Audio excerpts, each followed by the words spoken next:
Good morning student. Partial higher order partial differential equation का हमने case 1, case 2, case 3 देखे। उसके बाद हमने आपको अदर मेथड एक्सप्लेन किए।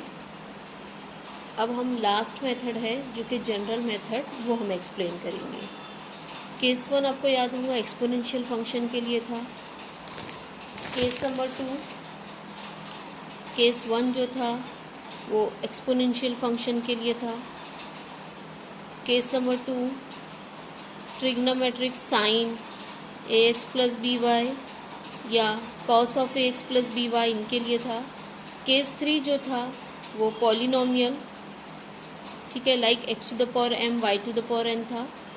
उसके बाद हमने आपको अदर मेथड एक्सप्लेन किए और स्पेशली आप लोगों को बताया कि जिससे suppose the polynomial is for example x plus 2y to the power half, इस टाइप का पॉलिनोमियल रहे।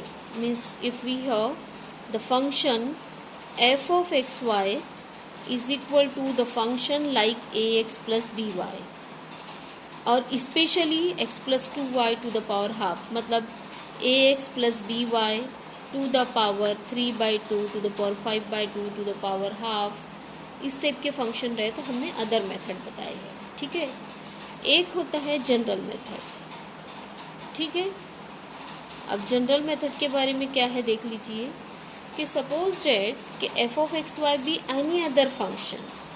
ठीक है, any other function means like y minus 1 E to the power x। इनके लिए हमने कोई केसेस नहीं देखे। अब देख सकते हैं यहाँ पे, तो वही कह रहे हैं कि अगर से f ऑफ एक्स वाई जो राइट हैंड साइड है it is any other function of x and y, then to find the particular integral we can apply the general method. अब जनरल मेथड में क्या करना है ये देखिए, आपका पर्टिकुलर इंटीग्रल होता है इस तरीके से और ये आता है f ऑफ एक्स वाई। तो सपोज करते हैं कि f of x Y is any other function like this, ठीक है, या y cos x, जिसके लिए हमने कोई केसेस नहीं देखे। तो जनरल मेथड में क्या करना है आप लोगों को, इस f of D D dash को फैक्टराइज करना है into a linear factor. Linear factor में फैक्टराइज करना है like this, d minus M D dash, D और डी डैश का लीनियर फैक्टर बनाना है आप लोगों को। ठीक है, आपको करना क्या है, सबसे पहली बात जनरल मेथड, अगर से f of x Y any other function रहता है तो हमको जनरल मेथड अप्लाई करना है। अब जनरल मेथड में करना क्या है बेटा, हमको ये जो डिनोमिनेटर का f of D D dash है इसको लीनियर फैक्टर में फैक्टराइज करना है like d minus M D dash. और ये कोई मुश्किल नहीं है, प्रॉपरली एग्जाम्पल में मैं आपको बताऊंगी कि इसको कैसे आप लीनियर फैक्टर में फैक्टराइज करेंगे, लीनियर फैक्टराइजेशन कैसे करना है, that I will tell you. अब उसके बाद तो ये है कि जनरल मेथड में करना क्या है। ठीक है, तो जनरल मेथड में पहली बात तो आपको फैक्टराइजेशन करना है और फिर है ये actually general method. Any other function F of x Y रहता है तो हमको ये इसका फैक्टराइजेशन करना है। फैक्टराइजेशन के बाद अब जनरल मेथड से हम पर्टिकुलर इंटीग्रल कैसे फाइंड आउट करेंगे, तो हमारे सामने इस टाइप की सिचुएशन रहेंगी जब हम इसका फैक्टराइजेशन कर देंगे 1/d minus M D dash into F of x Y, जिसमें से F of x Y is any other function of x Y like this.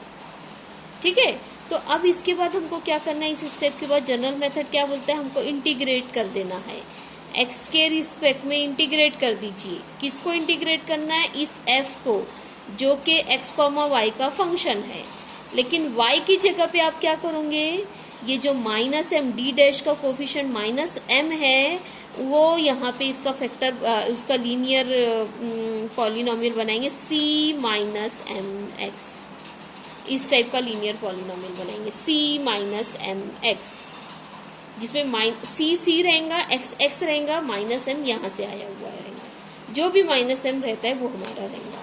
और फिर हम इसको एक्स के रिस्पेक्ट में इंटीग्रेट करेंगे। जब हमारा इंटीग्रेशन कंप्लीट हो जाएगा तो ये हम क्यों, आप ये देख सकते हैं कि y की जगह पे हमने c माइनस एम एक्स रखे है, तो जब हमारा पूरा इंटीग्रेशन हो जाएगा तो हम c की जगह पे y plus M X replace कर देंगे।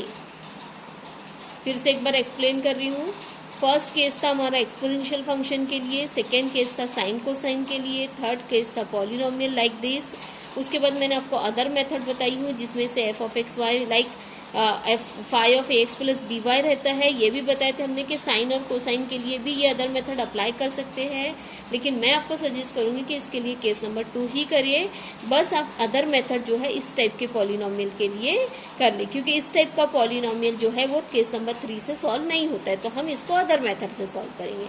उसके बाद आती है बारी जनरल मेथड। तो जनरल मेथड में हमारे फंक्शंस कैसे दिखेंगे आप खुद देख सकते हैं, ठीक है। तो हमारा f जो है एनी अदर फंक्शन है, तो हमको ये है हमारा जनरल मेथड। लेकिन ये जनरल मेथड क्या बोलता है कि हमें ये जो f of D D dash है उसको लीनियर फैक्टर चाहिए, तो इसीलिए सबसे पहले f of D D dash का लीनियर फैक्टर करेंगे और फिर जनरल मेथड अप्लाई करेंगे। तो लीनियर फैक्टर हो जाता है, तो लीनियर फैक्टर इसका हो गया। तो जनरल मेथड क्या बोलता है, इंटीग्रेट कर दो इस f को x के रिस्पेक्ट में, तो जिसमें से इसका y क्या बन जाएगा, y बन जाएगा c minus M X. c रहेगा, x रहेगा, माइनस m क्या आएगा, ये जो d डैश का कोफिशिएंट है माइनस m वो रहेगा बेटा। तो आपको अच्छे से हमने समझा दिए हैं, और ये जब पूरा इंटीग्रेशन कंप्लीट हो जाएगा तो c की जगह पे आप यहाँ पे देख सकते हैं, क्योंकि y is equal to c minus M X है, तो c will be y plus M X. तो ये हो जाएगा, तो ये आपको आखिरी में करना रहेगा, ठीक है। तो अब हम आपको थ्रू प्रॉपर एग्जाम्पल एक्सप्लेन करेंगे। ये देखिए हमारे सामने जो एग्जाम्पल है, थोड़ा सा कुछ स्टेप उसकी है लिखी हुई, तो हम आपको दिखाते कि कैसे करना है। ये है हमारा क्वेश्चन, आप देख सकते हैं पार्शियल डिफरेंशियल इक्वेशन को ऑपरेटर फॉर्म में लिखा गया है। तो इसको हम लिखेंगे डी स्क्वायर, इसको बोलेंगे डी डी डैश और इसको बोलेंगे डी डैश का होल स्क्वायर। तो आप देख सकते हैं पूरी ऑपरेटर फॉर्म में लिख दिया गया है। उसके बाद हम लिखते हैं ऑक्सिलरी इक्वेशन। तो ऑक्सिलरी इक्वेशन होंगी डी की जगह पे m, डी डैश की जगह पे 1, m square minus m minus 2 is equal to 0। अब आप कैलसी उठाइए, कैलकुलेशन करिए कि m की 2 वैल्यू क्या आती है। तो m की 2 वैल्यू आती है 2n माइनस 1, ठीक है। तो हम इससे फैक्टर बनाएंगे f1 of y plus 2x, f2 of y minus x। मैं फिर से आपको इसका एक चीज क्लियर कर लूँ कि m की वैल्यू आई है 2n माइनस 1। आप -1 और 2 भी लिखेंगे तो भी कोई प्रॉब्लम नहीं है, इससे आप फैक्टर बना सकते हैं f1 of y minus x और plus f2 of y plus 2x, ठीक है। ये आपका फैक्टर हो जाएगा। चलिए अब हम आगे बढ़ते हैं, जो कि हमको बेसिकली आपको एक्सप्लेन करना है पर्टिकुलर इंटीग्रल। तो पर्टिकुलर इंटीग्रल होगा 1/d square minus d D dash minus 2d dash का whole square into right hand side. अब आप यहाँ पे देख सकते हैं कि हमारा जनरल मेथड ही अप्लाई करना पड़ेगा। तो चलिए मैं आपको जनरल मेथड एक्सप्लेन कर रही हूँ। इसमें सॉल्व है जिससे आपको अच्छे से समझ में नहीं आएगा, इसलिए हम आपको एक्सप्लेन कर रहे हैं। तो जनरल मेथड हम लोग को अप्लाई करना है, क्योंकि हमारा फंक्शन है, ना तो केस 1 अप्लाई कर सकते हैं, ना तो केस 2, ना तो केस 3। आप पूरा देख लीजिए जो कि मैंने अभी आपको एक्सप्लेन करी थी, ना ही अदर मेथड है, सिर्फ और सिर्फ जनरल मेथड ही अप्लाई हुआ। तो जनरल मेथड के लिए इसका हमको लीनियर फैक्टराइजेशन करना है। तो अब आप सोच रहे होंगे कि इसका लीनियर फैक्टर करना बहुत ही ज़्यादा डिफिकल्ट है। नहीं, बिल्कुल भी डिफिकल्ट नहीं है। ये जो हमारे रूट है ना, ये हमारे रूट हमारी हेल्प करेंगे इसका फैक्टराइजेशन करने में। तो पहले 2 को लीजिए और 2 से फैक्टर बनाइए। 2 से फैक्टर बनेगा d माइनस 2d डैश। जैसे आप x आपके सामने ऐसी इक्वेशन है m square minus m minus 2, और यहाँ पे आपकी m की 2 वैल्यू आई है 2n माइनस 1। तो आपको मैं कहूँगी इसका फैक्टर करो। तो ये इससे आप फैक्टर क्या करेंगे, m से m माइनस 2 करेंगे और m प्लस 1 करेंगे। बस उससे थोड़ी सी और आपको थोड़ी सी और एफर्ट्स लेना है। आपको क्या करना है, d और d डैश के साथ बनाना है। तो आपका ये रहेगा d माइनस 2d डैश और यहाँ पे रहेगा d प्लस 1d डैश, इस तरीके से, ठीक है। तो ये आ गया इसका लीनियर फैक्टर। आप खुद देख लीजिए कि इसका फैक्टराइजेशन यही होगा। आप ये दोनों को मल्टीप्लाई करिए, ये दोनों यही आपका आंसर आएगा। तो इस तरीके से आपको इसका लीनियर फैक्टराइजेशन करना है, ठीक है। 2 से लिखेंगे d माइनस 2d डैश और माइनस 1 से लिखेंगे d प्लस d डैश और y minus 1 and e to the power x, ठीक है। चलिए अब हमें जनरल मेथड अप्लाई करना है। तो एक बार मैं आपको यहाँ पे बता दूँ, ये था d minus M D dash और ये था f ऑफ एक्स वाई। तो आपको करना क्या है, इंटीग्रेशन करना है इस f का x के रिस्पेक्ट में, लेकिन x x ही रहेगा, लेकिन y की जगह पे क्या आ जाएगा, C minus M X, C और X as it is, minus M यहाँ का रहता है, तो ये आ जाएगा सी माइनस एम एक्स। मैंने बहुत बार एक्सप्लेन करी हूँ, अभी देखिए पहले सबसे पहले दोनों फैक्टर को इस स्टाइल में आप लिख लेंगे। देखिए अलग अलग कर देंगे, एक ही फैक्टर के साथ हम जनरल मेथड अप्लाई कर सकते हैं, दोनों के साथ नहीं कर सकते हैं, एक एक करेंगे, आपकी मर्जी। आप पहले इसके लिए जनरल मेथड अप्लाई कर दीजिए, बाद में इसके लिए, ठीक है। जस्ट अ कैलकुलेशन पार्ट आपके हाथ में है, आप कैसे भी कर सकते हैं। तो मैंने इसी को ही पहले ले ली। अब हम क्या करेंगे, इसके लिए जनरल मेथड अप्लाई करेंगे, ठीक है, और ये वाला फैक्टर एज इट इज रहेगा। देखिए अब इसके लिए जनरल मेथड कैसे करेंगे, इंटीग्रेट करना है। आप यहाँ पे देखते जाइए, इंटीग्रेट करना है, किसके रिस्पेक्ट में करना है, एक्स के रिस्पेक्ट में करना है, वो भी हो जाएगा। लेकिन क्या करना है, एक्स को एक्स ही रहने देना है, वाई की जगह पे क्या रखना है, सी माइनस एम एक्स।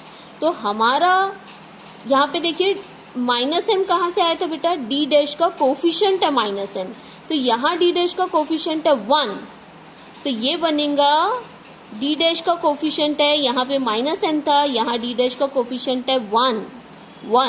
आप ध्यान से सुनिए, माइनस एम हमारा 1 है, तो 1 टाइम्स एक्स, इस तरीके से आप y का रिप्लेसमेंट करेंगे। तो यहाँ y क्या बन जाएगा, c प्लस 1x, और ये e to the power x as it is रहेगा। ये है हमारा। अब इसको हम इंटीग्रेट करेंगे, और लास्ट में जब हमारा इंटीग्रेशन हो जाएगा तो c की जगह पे हम y माइनस एक्स सब्सिट्यूट कर देंगे। इसको आप ध्यान से देखिए, रखिए, ठीक है। अब देखिए यहाँ पे हमको इंटीग्रेशन बाय पार्ट्स करना है, ठीक है। तो इंटीग्रेशन बाय पार्ट्स करने के पहले